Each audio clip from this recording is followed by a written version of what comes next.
all in all the United States is doing the exact same thing that they want to do with Germany. They wanted Germany. They wanted the Nazis to take out the Russians. They wanted to take out the Soviets. They wanted to take out the communists. And they were going to use the Nazis to do it. They wanted the Nazis to take out Russia. What in the hell is going on today? What's going on right now? Because the thing is that number one, it was a twofold purpose. They wanted to take out the Soviets. Number one, because they hated communism and they didn't want workers to be aware that they actually can have more power. Number one. Number two, Russia is massive and Russia has a lot of resources. And so the United States said, we need them to take them out so they can actually get it for us. So we can get those resources. So we can have access to all that oil, all that LNG, that liquefied natural gas, all that grain, all that fertilizer that Russia has. We want access to it. We want to have it for ourselves. That's what it is. Let me tell y'all something. If you guys have not, take the poll at the top of the stream. If you guys have not already, because I'm going to check that poll at the end. But boy, oh boy, oh boy. I'm telling you right now, as far as people like Justin Trudeau are concerned, look, if you're not giving Justin Trudeau the side eye, you better be giving him the side eye now. Because after this, I think he should resign. But what do you think? Go ahead, put in the chat if you think he should resign. If you guys know about the story. If you guys have not, then save that for after I'm done. All right, so. I can't believe this. We're so deep into fascism right now. I'm laughing because I'm scared. People. Okay, let's get into it. Justin. All right, this is from Unity News Net. It says a 98-year-old was given a standing ovation by the Canadian Parliament during Zelensky's speech. He was hailed as a hero for fighting against the Russians. Yaroslav Hunk fought for the 14th Division of the Waffen SS. Ooh, yikes. Zelensky's speech received at least a dozen standing ovations. There was also one for this man, a 98-year-old Ukrainian Canadian who fought for Ukrainian independence against the Russians during the Second World War. Hang on. Fought against Russians. Second World War. Who were the Russians fighting during the Second World War? Who were they fighting? Russians, Second World War fighting. Nazis. Oh my goodness, they were fighting Nazis. Oh no. Say it ain't so. Really? They were for a Nazi? I did not see that coming.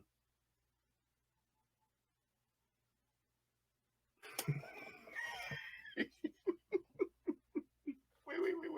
This is the stupidest shit. Stupid shit. This is 98-year-old Yaroslav Hunk, who fought for the 14th Division of the Waffen SS. So let's look at the context on Twitter because they gave some context.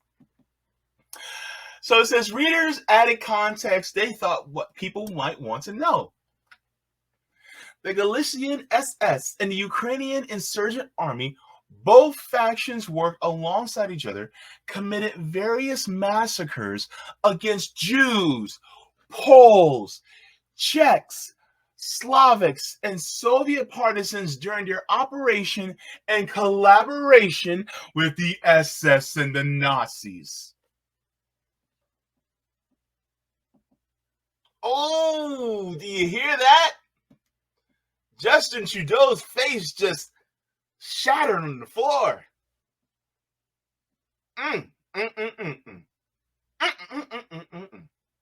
All right, so this is crazy. So he was a Nazi. A Nazi. And he's being applauded at Canadian Parliament. Hey, you awake now? Wake up. They're being soft on fascists. Canada knew what it was doing. How? Child, baby, child. Let's go ahead and take a look at this place. Wait. Shout out to Nico, calling Nico. Let's go. Let's get into this because this is important. This is important now. All right. Let's go. Nico Salhouse said, I don't think Trudeau and Canadian Parliament were ignorant to the fact that they were giving a Nazi a standing ovation. I think they wanted to see if they could continue to deceive the world into celebrating Ukrainian Nazis as they've done for the last 2 years. Let's go, Nico. Let's roll that beautiful Nico footage. By the way, brother's looking good with the dreads, by the way. I like the locks. Anyway, let's go.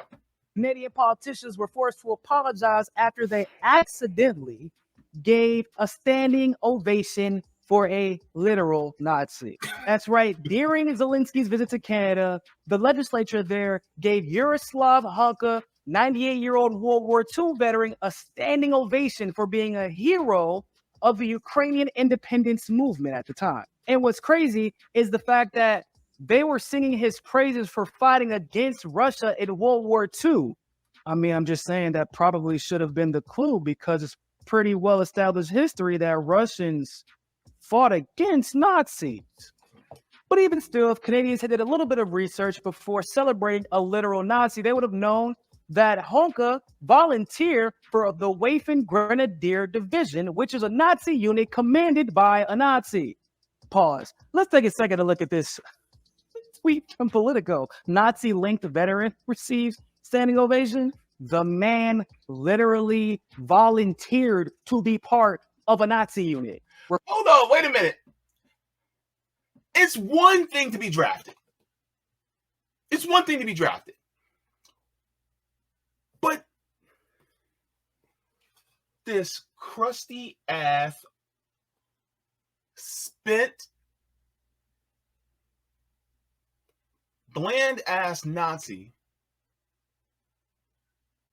decided to volunteer.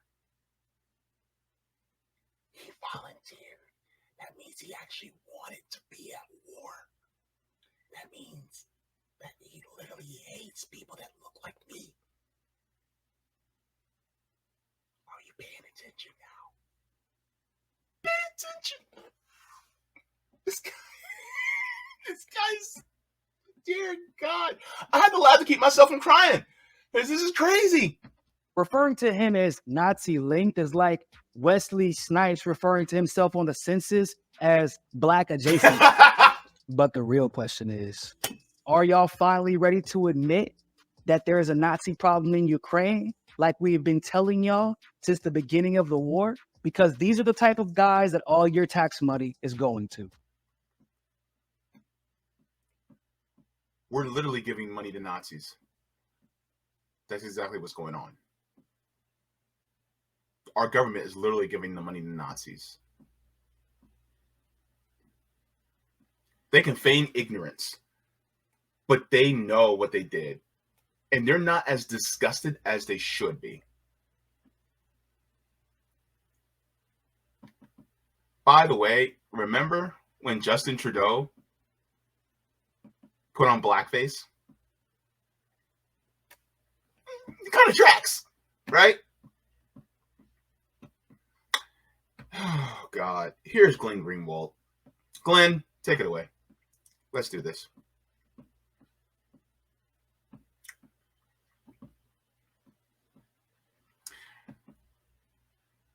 Glenn said, how, after a lifetime of appearing in blackface, does Justin Trudeau get caught applauding an SS soldier who fought with the Nazis and then instantly starts babbling about Russian disinformation? Do you see how Western elites use Russia to blame for all their failings? Glenn, what you talking about, Glenn? What do you mean? What do you mean? What you talking about? The Russians? What did Russians have to do with this? Justin, what are you talking about? Hang on. What is Justin?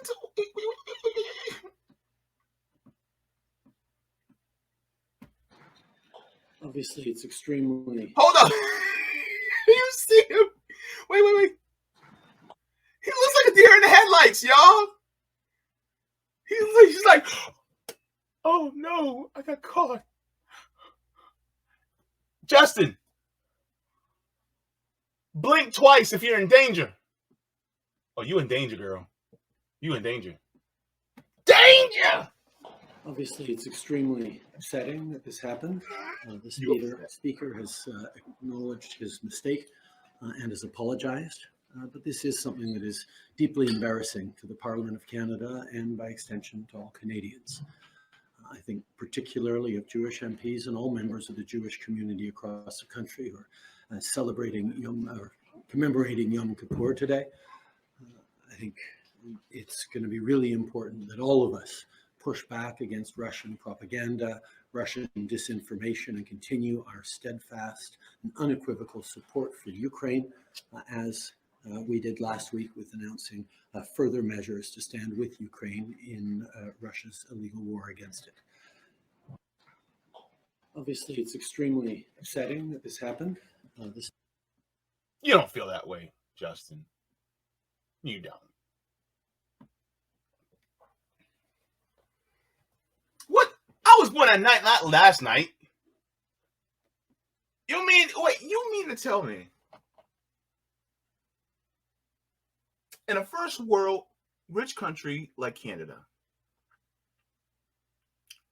where they have all the research tools at their fingertips, and you mean to tell me you didn't realize that dude was a Nazi? Do I look stupid? Do I look like a fool to you? What's this about here?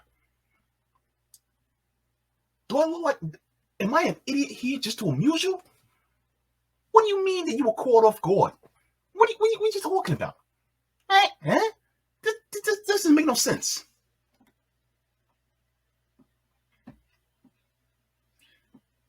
Please take the poll. Please take the poll. Here's the funny part. Poland knew he was a Nazi. You want to know why? How we know?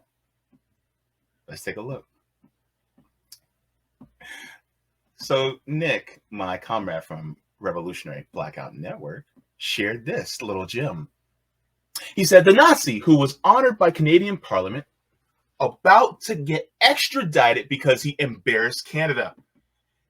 It says Poland moves to extradite Ukrainian SS veteran who was applauded in Canada. Applause for 98-year-old Yaroslav Hunk was deeply embarrassing for Canada, says PM Justin Trudeau. Ukrainian President Volodymyr Zelensky acknowledges Yaroslav Hunk at the House of Commons in Ottawa.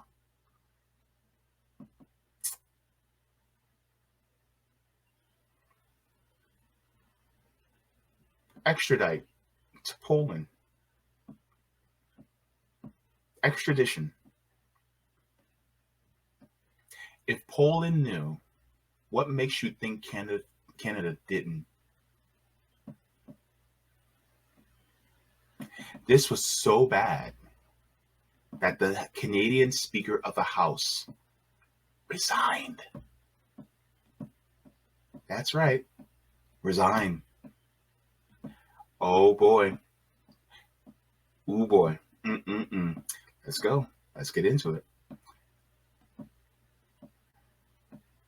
Just the Speaker Funny how Trudeau gets zero blame as expected. Trudeau hasn't resigned, but the speaker has. Wait a minute, let's take a look. Have your attention, order. It's with a heavy heart that I rise to inform members of my resignation as Speaker of the House of Commons.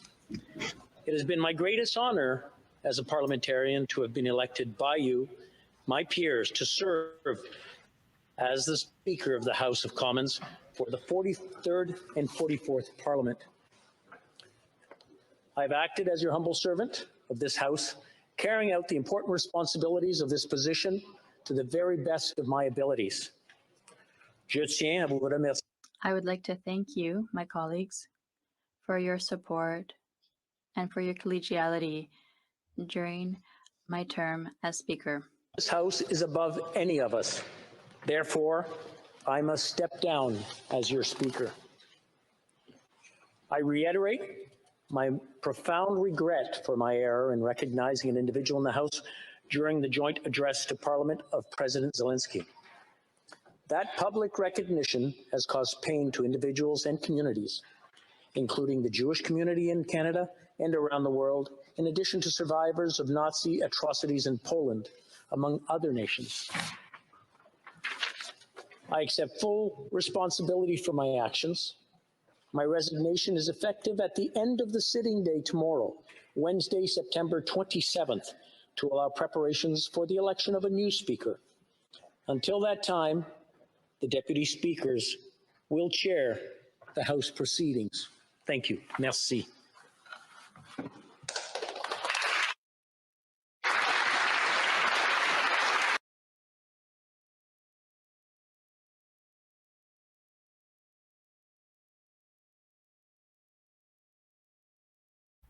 Did Canada know what it was doing? I think so. What do you think? Because I really do think it's like y'all knew. But Justin Trudeau was like, I ain't going down. Somebody better go down, but it ain't going to be me.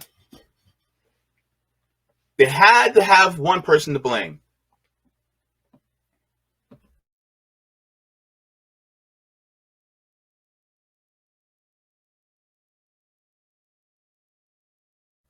They had to blame somebody. And somebody had to go down. There had to be somebody drawing blood out of this. And it had to be the Speaker of the House. But my question was, why hasn't Trudeau stepped down? Why is he so willing to stay in power after this massive transgression? I think Canada knew exactly what it was doing. But in regards to the whole scheme of things, now we go to the United States, because Canada is really the bratty little brother to the United States. You know? Remember Captain Planet and the Planeteers? Remember the villain Hoggish Greetley? He was the one that he was big and round. He kind of like a pig, and he, he sounded like that. He had his little skinny little friend or follower that was always around him. Yep, boss. Yep. That's Canada. That skinny little person that's always saying yes to him. Yep, boss. Yep. That's Canada to our United States. Now we're getting to the Hoggish Greetley of the world. All right? The United States also knows exactly what it's doing. Now, let's share. Because if they didn't, politicians wouldn't have said shit. But they did. How do we know? Because they wrote a letter. I write a letter to myself. Write a letter. All right. Thank you, Sabby. Thank you, my sister, from another vista. She said, for those who continue to deny Nazis in Ukraine, I just want to show you this letter from the House of Representatives addressing concerns of Nazification in Poland and Ukraine. This letter was written in April of 2018. Trump was president, yet they deny this now because Biden is president. Let's give it a read, shall we? Congress of the United States, House of Representatives in Washington, D.C., April 23rd, 2018. The Honorable John Sullivan, Deputy Secretary of State. So it says, Dear Deputy Secretary Sullivan, we write to express our dismay about recent reports of state-sponsored Holocaust distortion and denial taking place in Europe, particularly in Poland and Ukraine. These developments are unacceptable, especially given today's global surge of anti-Semitism. We urge you to join us and human rights organizations in standing against anti-Semitism. Let me enlarge here. It says xenophobia and all forms of intolerance by calling for the Polish and Ukrainian governments to unequivocally reject Holocaust distortion and the honoring of Nazi collaborators and fully prosecute anti-Semitic crimes. We also ask you to detail what steps are being taken by the United States government to monitor instances of Holocaust distortion and ensure that the U.S. is not supporting or funding groups and individuals that promote or justify anti-Semitism. We believe these steps must include a firm request that these offensive laws be repealed. Guys,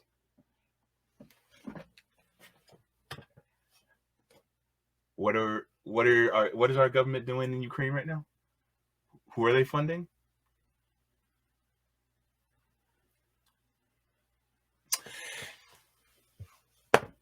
Seems to me they said, yeah, no, we're not going to do that. And now you have some of these same politicians saying, no, there's not really Nazis in Ukraine like that. No. What do you mean there's not really Nazis in Ukraine? And now you guys are supporting that? Does the United States really know what it's doing? Huh. Interesting. Now, this letter talks about all the details in this, about how they actually are deeply troubled by what's going on.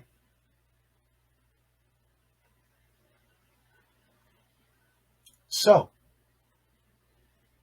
who signed this letter? Let's enlarge, baby. Oh, my stars and stripes. It was Ro Khanna right there at the top. David and Celine. Jerry Nadler. Oh, who'd have thunk it? Adam Smith. Raul Grijavla. Mark Pocan. Isn't he supposed to be a progressive? He knows about it. Zoe Lofgren. Lee Zeldin. Jamie Raskin. Or Rascal. Pramila Jayapal. Interesting. Progressives that were actually, wait, there's more. There's a whole gaggle of them, people. Look, Eleanor Holmes Norton, Gwen S. Moore, Brenda Lawrence, Matt Cartwright, James McGovern, John Yarmouth, Juan Vargas, Steve Cohen, Frank Pallone, Donald Payne, Kathleen Rice, Jose Serrano, Ted Lieu, Luis Gutierrez. Oh my goodness. Wait. Donald Bayer, Jackie Rosen, Nadia Velasquez, Yvette Clark, Bobby Rush, Sean Patrick Maloney, Keith Ellison. Keith Ellison? Really? Sheila Jackson Lee? Black people? Danny Davis, Carolyn Maloney, Alan Lothwell, Rick Larson, Jared Polis, Tulsi Gabbard.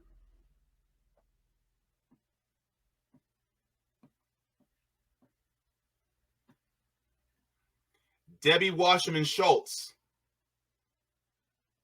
Nanette Diaz Barragan, Ann McLean Kuster, Carol Shea Porter, Hakeem Jeffries, Robert Brady, Eddie Johnson, Grace Meng, David Price, Henry Hank Johnson, Matt Gaetz, Barbara Lee, Adriana Espilat, Betty McCollum. And then here's the last ones. Peter Welch, Debbie Dingle, Vincente Gonzalez, and Dwight Evans. These are the people. And then down here, Marsha Fudge.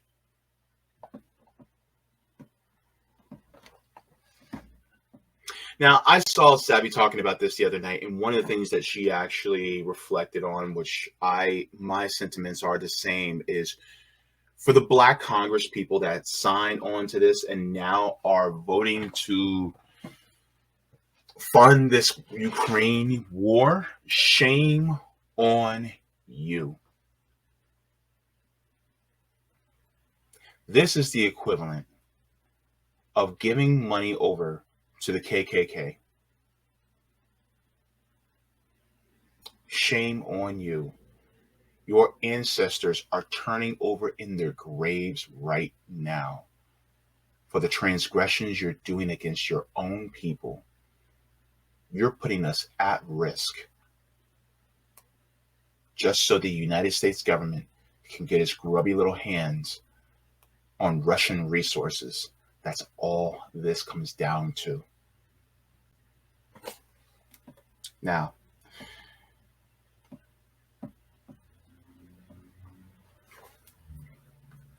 our government is literally giving them more resources than they would give the rest of us. Just look at Maui, Flint, and Jackson. That's Maui, Hawaii, Flint, Michigan, and Jackson, Mississippi. They're not giving us that much. They're not giving us a damn thing.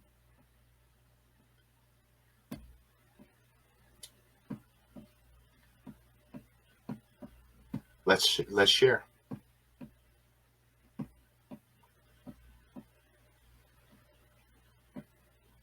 It's pretty bad. The U.S. knows exactly what it's doing, in my view. That's why this is so dangerous.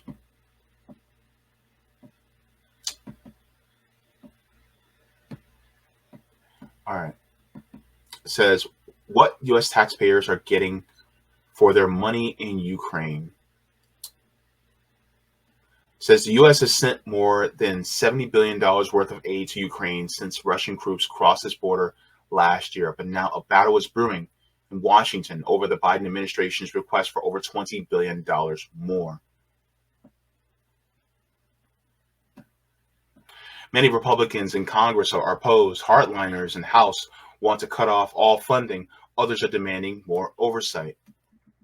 Now, just to let you guys know, just because Republicans are saying that they don't want to fund the war in Ukraine that much more, doesn't mean they're still not neocons and war hawks. See, here's the thing. If you were to replace Russia with China, they'd be all in for this war. Make no mistake about it. They just don't feel like going against Russia. That's all this really is. It says, we want Ukraine to get some answers for the people who are bankrolling the war, American taxpayers.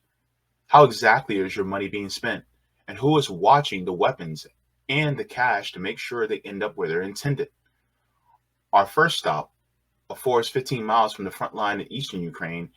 These are U.S.-made Bradley fighting vehicles, steel-clad behemoths hidden beneath the canopy in a makeshift workshop that is difficult for Russian drones to spot. Bradley's armor was designed to protect American infantry troops moving through combat zones. Now it's doing the same thing for Ukrainians.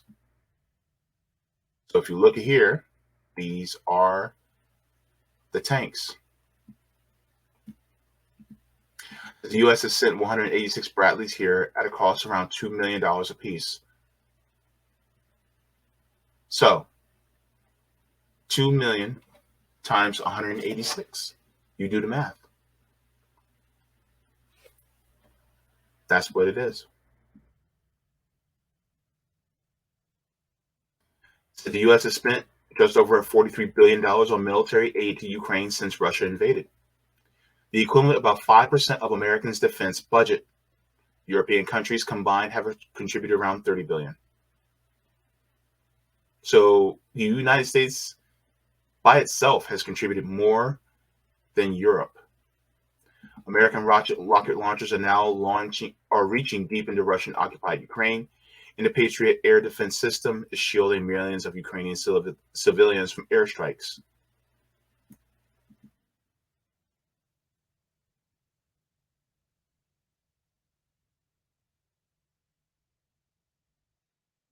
The American taxpayers are financing more than just weapons.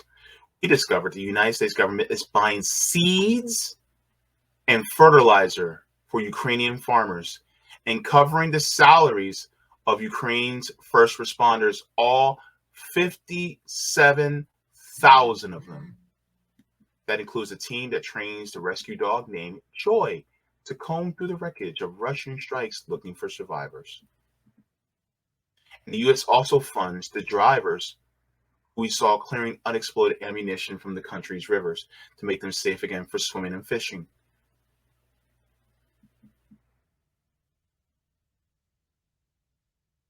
Look, in total, America has pumped nearly $25 billion of non-military aid into Ukraine's economy since the invasion began. And you can see it working at the bustling farmers market on John McCain Street in central Kiev. The late senator is revered in Ukraine because he pushed the U.S. government to start sending arms to the country after Russia first invaded back in 2014. You mean when they actually murdered 14,000 ethnic Russian-speaking Ukrainians in the Donbass? You mean that around that time? When they actually had a coup? Is that what you're telling me? That was orchestrated by Victoria Nuland? At that time? Is that what you're talking about? The John McCain? The man who met a war that he didn't like? Really? Interesting. Senator Lindsey Graham said they're on track to break the Russian army, and the only way they could possibly lose is if we pull the plug on them. That's my Lindsey Graham. The wreckage of Russia's war machine was on display for Ukraine's Independence Day celebrations, even as most of the fifth of the country remains under occupation. Senator Lindsey Graham says, "Please ask me, is it worth it? Here's what we've gotten for our investment.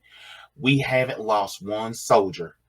We've reduced the combat power of the Russian army by 50%, and not one of us has died in that endeavor.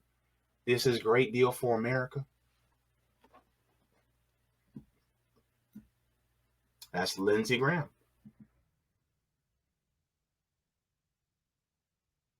So they're getting all this money, all the supplies, everything. And what have those of us suffering in this country got? People in Maui got $700. $700! You get 700. You get 700. You get 700. Everybody gets 700. That's it. That's all.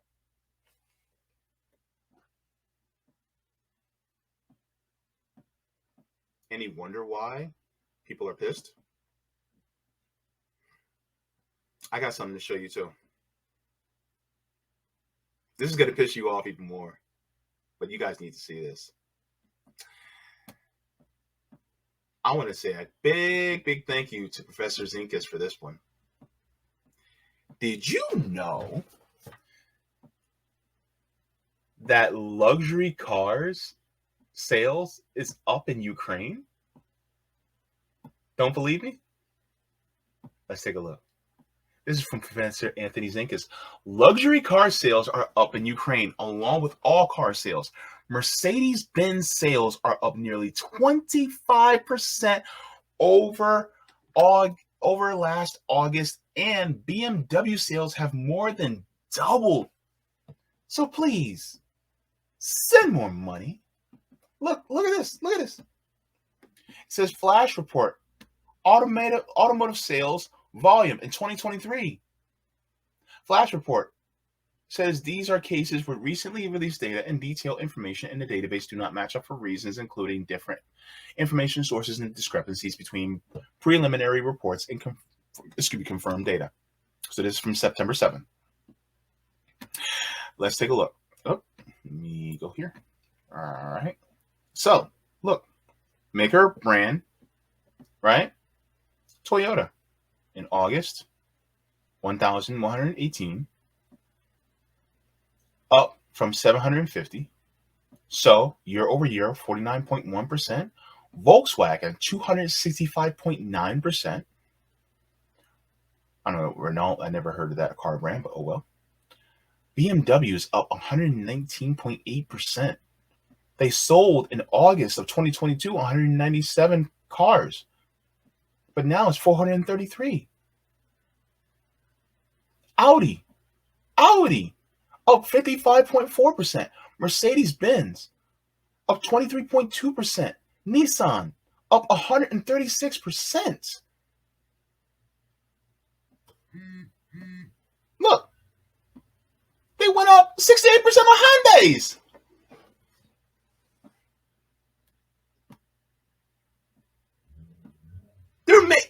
Look, apparently in Ukraine, they're not doing that bad. If car sales are up,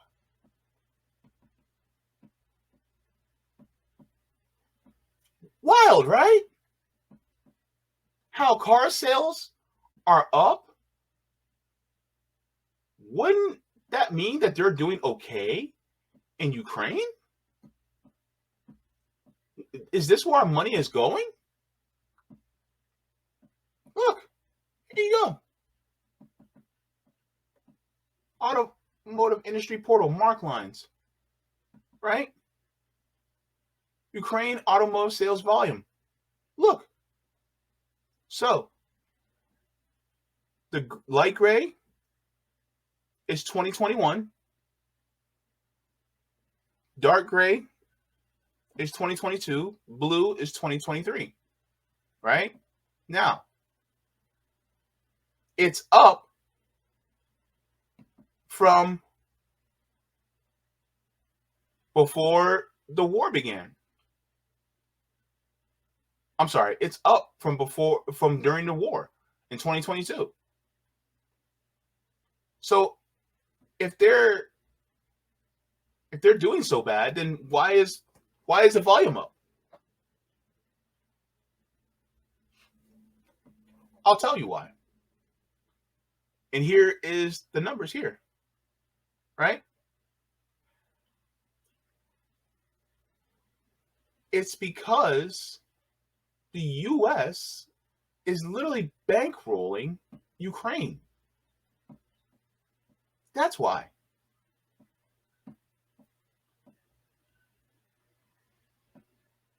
Let me share something with you guys. This is why I am putting out the warning to all people, especially Black people. This is why we need to pay attention about what's going on in Ukraine. So I wrote a news article, an opinion article, and Some people liked it. I'm not the best writer, but I did what I could. It says why black people should pay attention to the proxy war in Ukraine. The blurb says there's a sympathetic undercurrent for Nazis and fascism that should give black people pause in Western nations. The time to wake up is now. Now, I know I wrote this specifically to black people, but anybody and everybody should take this to heart. Black people should be paying keen attention to what's happening in the developments in the proxy war the U.S. is waging against Russia by means of Ukraine right now.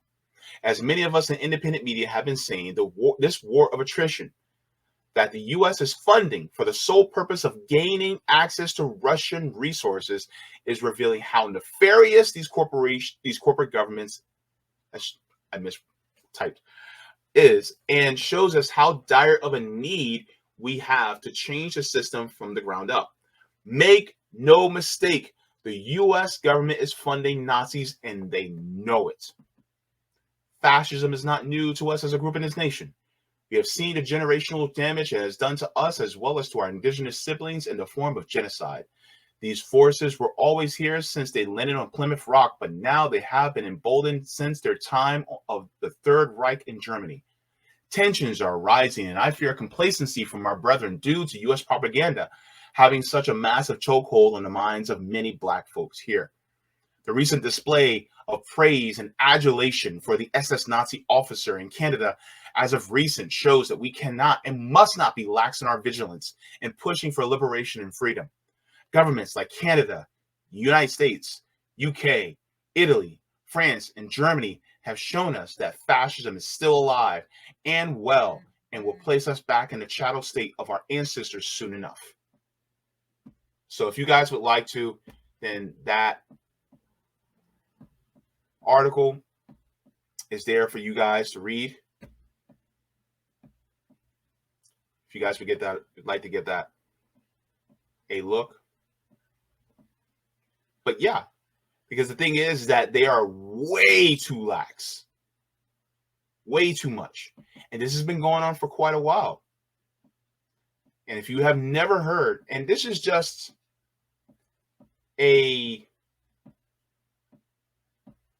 surface level, I want to share with you guys. All you guys got to do is do just a quick Google search into what Operation Paperclip is. Some of you may know, some of you may not know. I'm here to show you. Just quick Google search, Operation Paperclip. What is it? Operation Paperclip was a secret United States intelligence program which more than 1,600 German scientists, engineers, and technicians were taken from the former Nazi Germany to U.S. government employment after the end of World War II in Europe between 1945 and 1959, conducted by the Joint Intelligence Objectives Agency. It was largely carried out by special agents of the U.S. Army's Counterintelligence Corps. Many of these personnel were former members and some were former leaders of the Nazi Party. In February of 1945, Supreme Headquarters Allied Expeditionary Force set up T-Force, or Special Forces Subdivision, which grew over 2,000 personnel by June. T-Force examined 5,000 German targets, seeking expertise in synthetic rubber and oil catalysts, new designs in armored equipment, V-2 rocket weapons, jet and rocket-propelled aircraft, naval equipment, field radios, secret writing chemicals, aerial medicine research, gliders, and scientific and industrial personalities. So this goes over it. This is kind of surface level, but I like to show that to you guys. Also, it was, by the way, President Truman that approved of Operation Paperclip, but there are some sites that go a little bit deeper into Operation Paperclip as well. And so I'll share that with you guys too. Because the United States literally put Nazis in our government. It says Operation Paperclip, the truth about bringing Nazi scientists to America. You don't think these people didn't have kids? They did. Yep. Says, what was Operation Paperclip? Operation Paperclip was a top secret program that brought thousands of Nazi officials into the United States and helped them cover up their brutal pasts. A major plot line of TV show Hunters. What in the world? The hell? See, I hate when stuff like this happens. Can I exile it? Yes. Thank you. Sorry about that. A major plotline in TV show Hunters involves uncovering of Operation Paperclip. The controversial series is fictional, but Operation Paperclip is based on a real program involving the United States and other countries actively recruiting Nazi scientists to work on domestic weapons and programs. Origins in World War II. Operation Paperclip has its origins in World War II, still raged. Starting in 1943, a top-secret American military program called Alsos Mission sent American scientists into Nazi Europe along with Allied troops. Their mission was to search for information about Nazis' biological, chemical, and nuclear programs and to transport that information back to the U.S. At first, Alsos officials were able to make contact with Italian and later French scientists who worked for the Nazis, who assured the Americans that Nazis were far from creating advanced non-conventional weapons. Also, operatives made little progress in uncovering Nazi scientists' weapons-making secrets. Their luck changed in 1944 during a protracted fight against French town of Strasbourg. While fighting still raged outside, Samuel Goldsmith, a Dutch-born scientist working for Americans under Alsos, made his way into the home of Dr. Eugen Hagen, a senior Nazi scientist who had helped plan Nazis' feared biological weapons program. Hagen had fled just hours earlier, leaving his papers inside his luxurious apartment, with American soldiers guarding them. Dr. Goldsmith and his Alsos team stayed up all night reading through Hagen's papers by candlelight. I wonder if he's the Hagen from Haagen-Dazs. I wonder. Maybe not, but I'm curious. I should look that up. They made for grim reading. 100 prisoners you sent me. 18 died in transport. 12 are in conditions suitable for experiments, and therefore request that you send me another 100 prisoners between 20 and 40 years of age who are healthy in physical condition comparable to the soldiers. Heil Hitler. That's what he said. End quote. So, the Operation Paperclip scientists.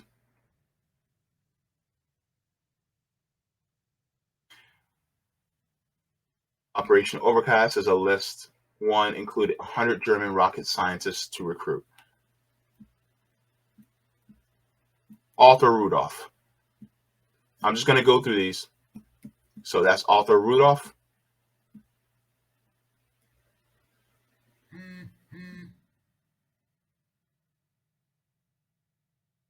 Rudolph never made any mention in his previous job, director of middle work, where his workers were emaciated slaves in Nazi Germany, of course.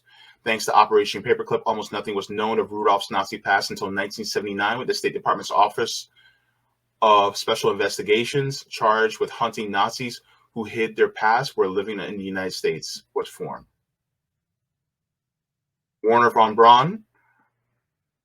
Arthur Rudolph worked at NASA under the leadership of another Operation Paperclip recruit, Werner von Braun. Identified as a key asset in the close of the war, at the close of the war because of his work in the Nazis' V-2 rocket, Braun was transferred to Garmisch-Partenkirchen, a luxurious ski town in Bavaria, for questioning by Allied forces. Now, he worked in NASA. They worked on the Saturn rocket, see here. So, Nazis were all up and through our government. And so, there was always a soft spot, a sympathetic ear, a sympathetic eye, and in their hearts for Nazis. So when the United States is like, oh, we're going to send more weapons and money to Ukraine, to the Nazis over there, well, this goes down in their history. This is what they've always wanted to do, and this is what they've always done. They've always had a soft spot for them. It's no surprise that they're actually cool with them.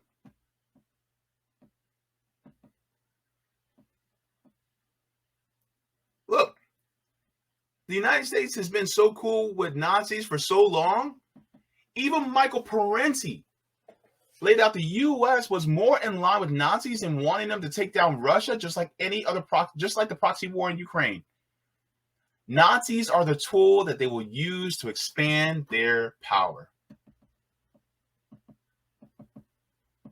Let's see.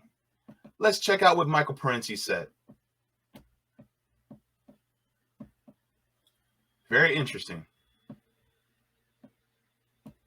Let's share. Oh, hate when I do that. Share the screen. This is crazy, man. A lot of people don't realize, but this is what Michael Parenti said. On the eve of World Didn't mean to play that early. All right, now you can go. On the eve of World War II, Foreign Minister of the Soviet Union named Litvinov went to, did I pronounce his name correctly? No, I can't say it that way. Went to the Western powers and called for an alliance with England, the United States, and France against Nazi Germany. And that if the Germans attacked Czechoslovakia, they would all join in, or attack Poland, or attack anybody, that all the powers would join in to fight Hitler and contain him. The Western allies refused those overtures from the Soviet Union. Not because they were appeasers, not because they were simple and naive, quite the contrary, because they had a plan of their own, and that plan was Munich. And the plan was, we give Hitler Czechoslovakia and he goes east. And they were waiting for a war, and that war was supposed to come, and it was going to be Nazi Germany finishing off Bolshevik Russia. Just as they had sent armies in against Russia just a few years, less than a decade before, so they now plan to do the same. And so they've done again and again. And that war was fought, and most of it was fought on the Eastern Front. 7 out of every 10 German soldiers who died in that war died on the Eastern Front. The scale of fighting was enormous. The battles of Kursk, Stalingrad, the Battle of Berlin. There's nothing like it that happened in the Western theater. All in all the United States is doing the exact same thing that they want to do with Germany. They wanted Germany. They wanted the Nazis to take out the Russians. They wanted to take out the Soviets. They wanted to take out the communists. And they were going to use the Nazis to do it. They wanted the Nazis to take out Russia. What in the hell is going on today? What's going on right now? Because the thing is that number one, it was a twofold purpose. They wanted to take out the Soviets. Number one, because they hated communism, and they didn't want workers to be aware that they actually could have more power. Number one. Number two, Russia is massive, and Russia has a lot of resources. And so the United States said, we need them to take them out so they can actually get it for us. So we can get those resources. So we can have access to all that oil, all that LNG, that liquefied natural gas, all that grain, all that fertilizer that Russia has. We want access to it. We want to have it for ourselves. That's what it is. And the United States was willing to have Nazis like an attack dog to go after the Soviets in order to be able to bring Russia to heel. But that didn't happen. Because Russia was too strong. And so the United States had to save face by making it look like they were against the Nazis when they really weren't in the first place. The Nazis got their ideas from the United States. That's how they got fascism from. And so now, look at it today. Do you think that not taking NATO, not dissolving NATO, was just a coincidence? No, it wasn't. It never was. NATO was meant to stay there the entire time because they wanted to continue to pursue eastward. Because if they pursued eastward, that meant that they would provoke Russia into a war, which gave them plausible deniability to say, oh, well, they did what they did to Ukraine. So we had to go into Ukraine. We have to fund them so that they can fight against Russia. Because it's a war of attrition. What does attrition mean? Okay. Because I had to look up the word attrition. I was like, what in the world does attrition mean? Let's go. So that you guys know what attrition means, because I know that some of y'all don't know. I had to learn it. I know some of y'all had to learn it. Let's go. It's a war of attrition. Boom. Attrition, the definition means it says the action or process of gradually reducing the strength or effectiveness of something or someone or something through sustained attack or pressure. That is attrition. So it's a war of attrition. It's a war of weakening Russia so that the United States can come in and take it over and take over the resources of that country, or place in a puppet dictator. Because the United States did it before with Boris Yeltsin back in the 90s. Oh yes, the United States interfered in a Russian election and got Yeltsin in. But now you have somebody like Putin. By the way, I'm no fan of Putin. Putin's anti-communist. Screw Putin. But the thing is that Putin wasn't willing to play ball as nicely. And so now they're like, well, we got to take him out so we can place in another puppet dictator in. And so that's what they're doing. That's all this is. It's to weaken Russia, embarrass Putin, so that, boom, they can replace him. So then the United States has a puppet in Russia. That's what's going on. And they're using, once again, Nazis to do the job.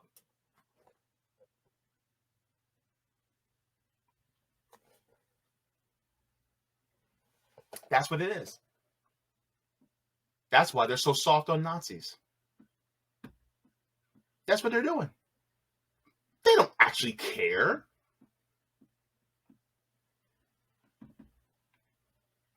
NATO expanded because they actually wanted this war.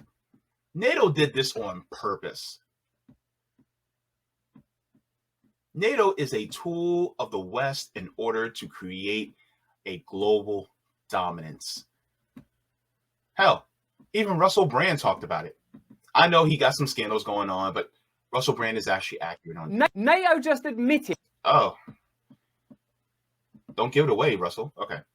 NATO just admitted that they were warned that continued expansion would lead to Ukrainian invasion. They did it anyway. President Putin declared in the autumn of 2021, and he actually sent a draft treaty that he wanted NATO to sign to promise no more NATO enlargement.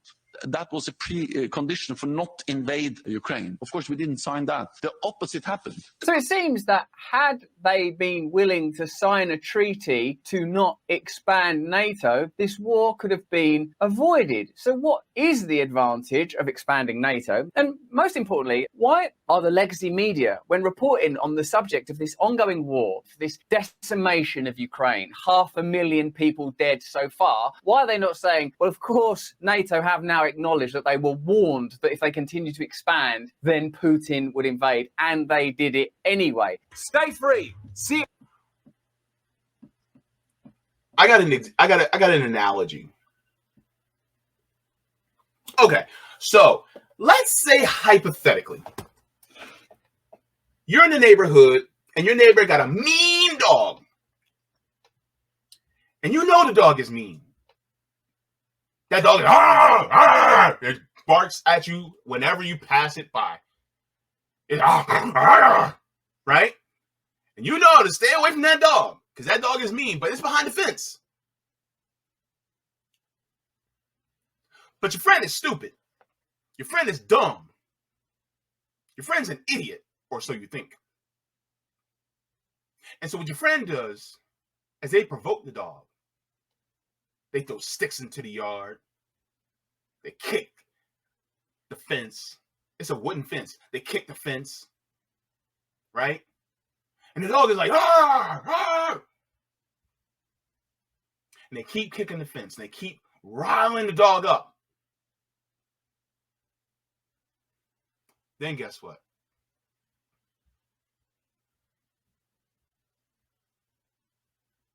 One day, they push the envelope. They open the fence. And then they provoke the dog. And then the dog comes out. And it starts trying to attack all y'all.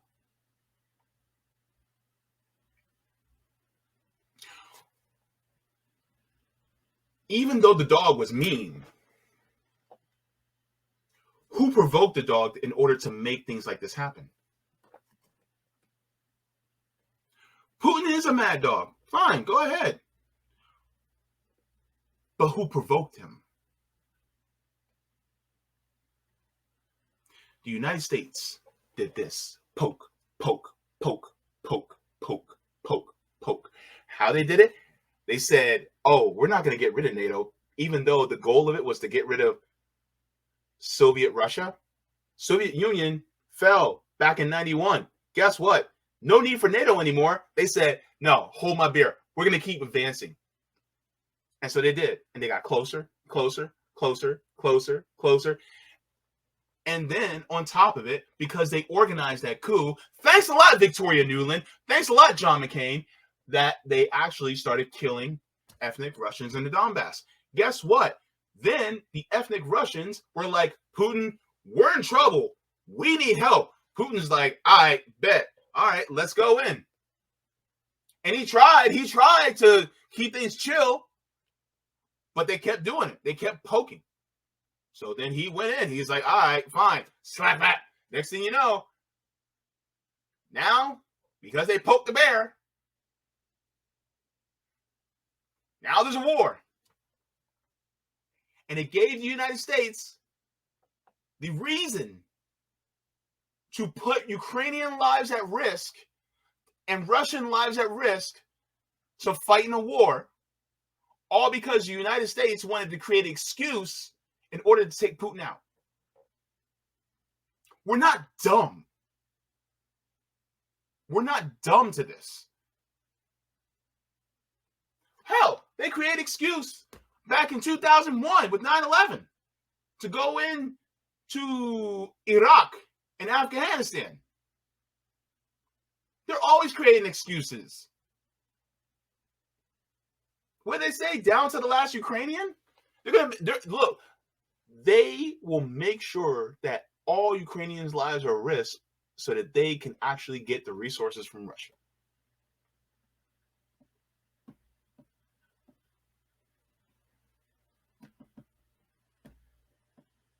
The United States does not want to see Nazis disappear because they are a tool, and the people in the United States government want to keep Nazis around because some of them are. Let's take a look. U.S. votes against anti-Nazi resolution in the UN. This was from 2016. Did you guys know this? Did y'all know this? Says the United States says it's one of the three countries to vote against U.S. resolution condemning the glorification of Nazism over freedom of speech issues and concerns that Russia will use it to carry out political attacks against its neighbors. Says the resolution entitled Combating Glorification of Nazism, Neo-Nazism, and Other Practices that Continue to Fuel Contemporary Forms of Racism, Racial Discrimination, Xenophobia, and Related Intolerance was approved by the UN's Human Rights Committee on Friday with 131 in favor, 3 against, with 48 abstentions. Ukraine and Palau were the other no votes. Of course, Ukraine was one of the no votes.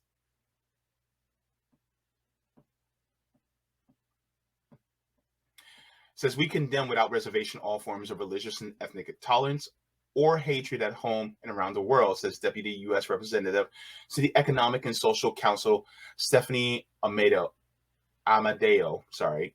explaining the U.S. vote. However, due to this resolution's overly narrow scope and politicized nature, and because it calls for unacceptable limits on the fundamental freedom of expression, the United States cannot support it.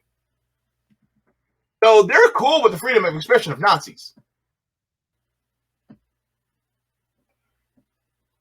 That's the United States for you.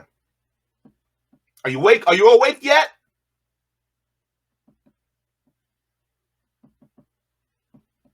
Y'all remember Chappelle Show? Chappelle Show. Oh! Let me show y'all something.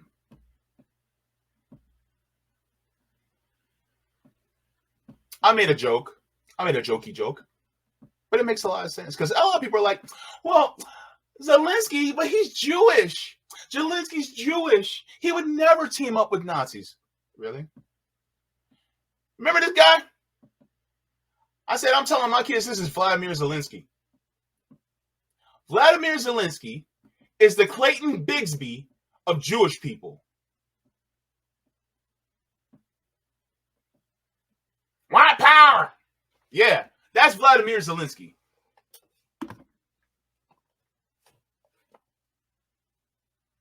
See, here's the thing. When it comes to power and control, that stuff goes out the window. So he really doesn't care. Hell, there were Jewish people that were Nazis in the Holocaust. You don't think it's that far-fetched for somebody like Zelensky to be teaming up with them? Please, please. Traitor to his own people. Just like Obama's traitor to black people.